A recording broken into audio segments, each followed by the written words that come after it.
ನಮಸ್ತೆ ಎಲ್ರಿಗೂ. ಇವತ್ತು ನಾನು ನಿಮಗೆ ಶಿವರಾತ್ರಿ ಹಬ್ಬದ ಸ್ಪೆಷಲ್ ಹುರಕ್ಕಿ ತಂಬಿಟ್ಟು ತೋರಿಸ್ಕೊಡ್ತಾ ಇದ್ದೀನಿ. ಅದಕ್ಕೋಸ್ಕರ ಇಲ್ಲಿ ಏನೇನು ಸಾಮಗ್ರಿಗಳನ್ನ ತೊಗೊಂಡಿದ್ದೀನಿ ಅಂತ ತೋರಿಸ್ತಾ ಹೋಗ್ತೀನಿ. ಬನ್ನಿ ನೋಡೋಣ. ಮೊದಲಿಗೆ ಇಲ್ಲಿ 1 ಗ್ಲಾಸ್ ಅಥವಾ 1 ಪಾವ್ ಅಕ್ಕಿ ತೊಗೊಂಡಿದ್ದೀನಿ. ಅದ್ರ ಜೊತೆಗೆ 3 ಏಲಕ್ಕಿ ತೊಗೊಂಡಿದ್ದೀನಿ ಫ್ಲೇವರಿಗೋಸ್ಕರ. ನೆಕ್ಸ್ಟು ಕಪ್ಪು ಎಳ್ಳು, ಜೊತೆಗೆ ಕೊಬ್ಬರಿನ ಕಟ್ ಮಾಡಿ ಇಟ್ಕೊಂಡಿದ್ದೀನಿ.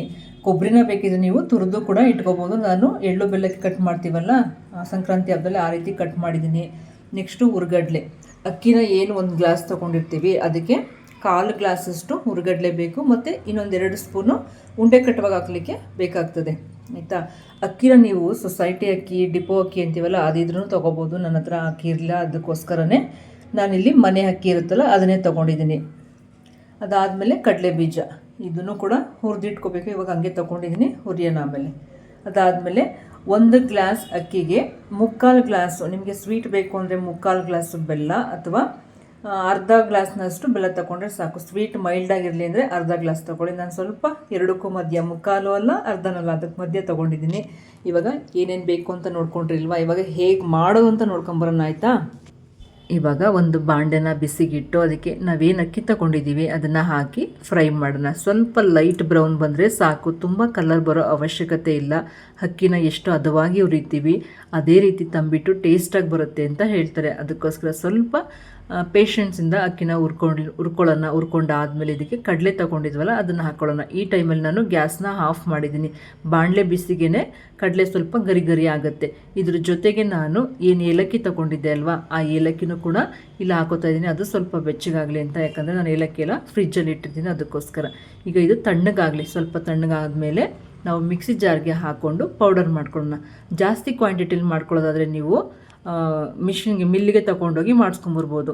ಮನೇಲೇ ಮಾಡ್ಕೊಳ್ಳೋದ್ರಿಂದ ನಾವು ಮಿಕ್ಸಿ ಜಾರಲ್ಲಿ ಮಾಡ್ಕೊಳ್ಳೋಣ. ನಾನು ಫಸ್ಟಿಗೆ ಏಲಕ್ಕಿನ ಜಾರ್ಗೆ ಹಾಕೋದಿಲ್ಲ, ಲಾಸ್ಟ್ಗೆ ಹಾಕೊಳ್ಳೋಣ ಅಂದ್ಬಿಟ್ಟು ಮೊದಲು ಬರೀ ಅಕ್ಕಿ ಮತ್ತು ಕಡಲೆನ ಹಾಕಿ ನುಣ್ಣಿಗೆ ಪೌಡರ್ ಮಾಡ್ಕೋಬೇಕು. ಇದು ಸ್ವಲ್ಪ ಆಗೋದು ಟೈಮ್ ತೊಗೊಳ್ತದೆ.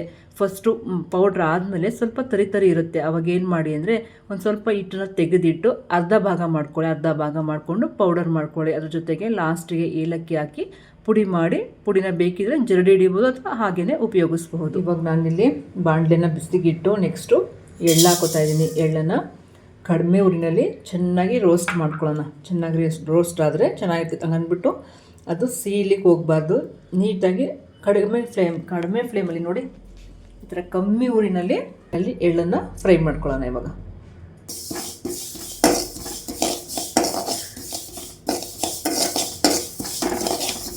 ಎಳ್ಳನ್ನು ಫ್ರೈ ಮಾಡೋವಾಗಲೇ ನಮಗೆ ಏನು ಉಂಡೆ ಕಟ್ಲಿಕ್ಕೆ ಬೇಕಲ್ಲ ಕಡಲೆ, ಅದನ್ನು ಇದ್ರ ಜೊತೆಗೆ ಹಾಕ್ಬಿಡೋಣ. ಲಾಸ್ಟಲ್ಲಿ ಎಳ್ಳೆಲ್ಲ ಫ್ರೈ ಆದಮೇಲೆ ಒಂದು ಸ್ವಲ್ಪ ಇದನ್ನು ಹಾಕಿಬಿಟ್ಟು ಒಂದೆರಡು ಸಲ ತಿರುಗಿಸ್ಕೊಂಡ್ರೆ ಸಾಕು. ಈ ರೀತಿ ಮಾಡಿದ್ರೆ ಇದು ಕಡಲೆ ಕೂಡ ಗರ್ಗರಿ ಆಗುತ್ತೆ. ಅದಕ್ಕೋಸ್ಕರನೇ ಈ ರೀತಿ ಮಾಡೋದು.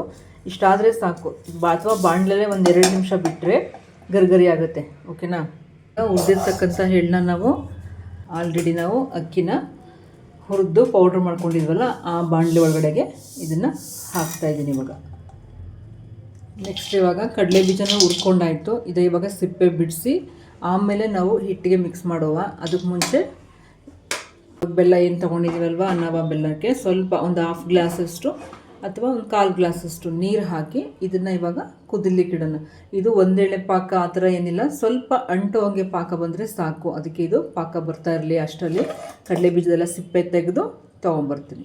ಇಲ್ಲಿ ಕಡಲೆ ಬೀಜ ಎಲ್ಲ ಸಿಪ್ಪೆ ತೆಗೆದು ಇಟ್ಕೊಂಡಿದ್ದೀನಿ. ಇದನ್ನು ಡೈರೆಕ್ಟಾಗಿ ಬೇಕಿದ್ರೂ ಹಾಕ್ಬೋದು ಅಥವಾ ಮಿಕ್ಸಿಗೆ ಹಾಕಿ 1-2 ಪಲ್ಸ್ ಒಡಿಸಿ ಹಾಕ್ಬೋದು. ನಾನಿಲ್ಲಿ ಕುಟ್ಟಾಣಿಗೆ ಹಾಕಿ ಕುಟ್ಬಿಟ್ಟು ಆಮೇಲೆ ಹಾಕ್ತಾಯಿದ್ದೀನಿ. ಆಯಿತಾ. ಸ್ವಲ್ಪ 1-2 ಗುದ್ದು ಈ ಥರ ಗುದ್ದಿದ್ರೆ ಸಾಕು. 1-2 ಗುದ್ದಿದ್ರೆ ನೋಡಿ, ಎಲ್ಲದಕ್ಕೂ ಮಿಕ್ಸಿನೇ ಯೂಸ್ ಮಾಡಬೇಕು ಅಂತ ಏನೂ ಇಲ್ಲ. ಈ ಥರ ಕುಟ್ಟಾಣಿ ಎಲ್ಲ ಯೂಸ್ ಮಾಡಿ ಮಾಡ್ಬೋದು. ಸ್ವಲ್ಪ ಮಾಡಿ, ನಿಮಗೆ ತುಂಬ ಸಣ್ಣ ಬೇಕು ಅಂದರೆ 1-2 ಗುದ್ದು ಹೊಡಿಬೋದು. ಜಾಸ್ತಿ ಮಾಡೋಕ್ಕೋದ್ರೆ ಎಣ್ಣೆ ಬಿಟ್ಕೊಳ್ಳುತ್ತೆ. ಇಷ್ಟ ಆದರೆ ಸಾಕು. ಇದರೊಳಗಡೆಗೆ ಹಾಕ್ಕೊಳ್ಳೋದು ಇದೇ ರೀತಿ. ನಿಮಗೆ ಎಷ್ಟು ಬೇಕು ಅಂದರೆ 1-2-3 ಸ್ಪೂನ್ ಬೇಕು, ಅಷ್ಟು ಹಾಕ್ಕೊಂಡ್ರೆ ಸಾಕು. ಅದ್ರ ಜೊತೆಗೆ ನಾನೇನು ಕೊಬ್ಬರಿ ಕಟ್ ಮಾಡಿ ಇಟ್ಕೊಂಡಿದ್ದೆ ಆ ಕೊಬ್ಬರಿನೂ ಕೂಡ ಇದರೊಳಗಡೆ ಹಾಕೊಂಡ್ಬಿಡುವ. ಇಲ್ಲಿನ್ನೂ ಕುದಿ ಬರ್ತಾಯಿದೆ. ಬೆಲ್ಲ ಎಲ್ಲ ಚೆನ್ನಾಗಿ ಕರಗಿ ಸ್ವಲ್ಪ ಚೆನ್ನಾಗಿ ಕುದಿ ಬರಲಿ, ಅಲ್ಲಿವರೆಗೂ ನಾನು ಕಡಲೆ ಬೀಜ ಎಲ್ಲ ರೆಡಿ ಮಾಡ್ಕೊಂಡು ಬರ್ತೀವಿ. ಕುದೀತಾ ಇದೆ ಅಲ್ವಾ, ಇಷ್ಟು ಕುದ್ರೆ ಸಾಕು. ಸ್ವಲ್ಪ ಅಂಟು ಬಂದರೆ ಸಾಕು. ಅಂಟ್ತಾ ಇದೆ ಕೈಗೆ ಸ್ವಲ್ಪ ಅಂಟ್ತಾ ಇದೆ. ಇಷ್ಟು ಅಂಟಿದ್ರೆ ಸಾಕಾಗುತ್ತೆ.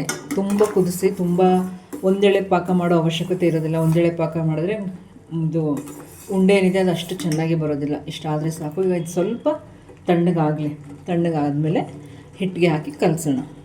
ಬೆಲ್ಲದ ಪಾಕ ಹಾಕೋಕ್ಕೆ ಮುಂಚೆ ನಾವು ಆಲ್ರೆಡಿ ಏನೇನು ಹಾಕಿದ್ದೀವಲ್ವ ಇದನ್ನು ಫಸ್ಟು ಡ್ರೈ ಆಗಿ ಮಿಕ್ಸ್ ಮಾಡೋಣ.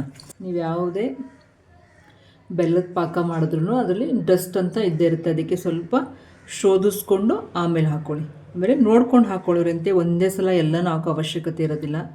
ಸ್ವಲ್ಪ ಸ್ವೀಟು ಮತ್ತು ಇದು ಉಂಡೆ ಬರೋದನ್ನು ನೋಡಿಕೊಂಡು ಸ್ವಲ್ಪನೇ ಹಾಕ್ಕೊಳ್ಳೋಣ. ಇವಾಗ ಫಸ್ಟು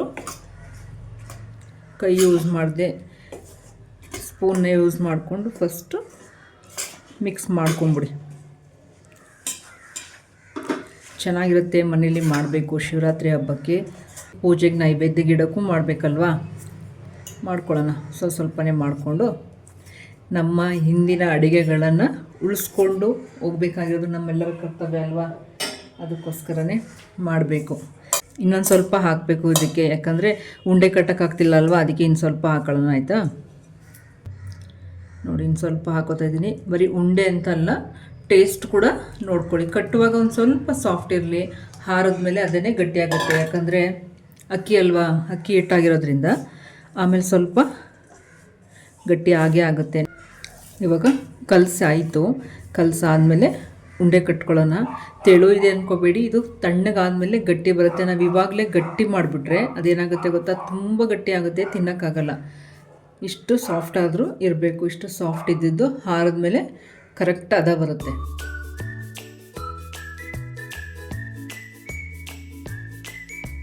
ನೋಡಿದ್ರಿ ಅಲ್ವಾ. ವಿಡಿಯೋ ಇಷ್ಟ ಆದರೆ ಪ್ಲೀಸ್ ಲೈಕ್, ಶೇರ್, ಕಮೆಂಟ್, ಹಾಗೆ ನನ್ನ ಚಾನಲ್ನ ಸಬ್ಸ್ಕ್ರೈಬ್ ಮಾಡ್ಕೊಂಡು ನೋಡಿ ಅಂತ ಕೇಳ್ಕೊಳ್ತಾ, ಎಲ್ರಿಗೂ ಶಿವರಾತ್ರಿ ಹಬ್ಬದ ಶುಭಾಶಯಗಳು. ಆ ಶಿವ ನಿಮಗೆ ಆಯಸ್ಸು ಆರೋಗ್ಯನ ನೀಡಲಿ ಅಂತ ಕೇಳ್ಕೊಳ್ತಾ, ಈ ವಿಡಿಯೋನ ಪೂರ್ತಿ ನೋಡಿದ್ದಕ್ಕೆ ನಿಮ್ಮೆಲ್ಲರಿಗೂ ಧನ್ಯವಾದಗಳು.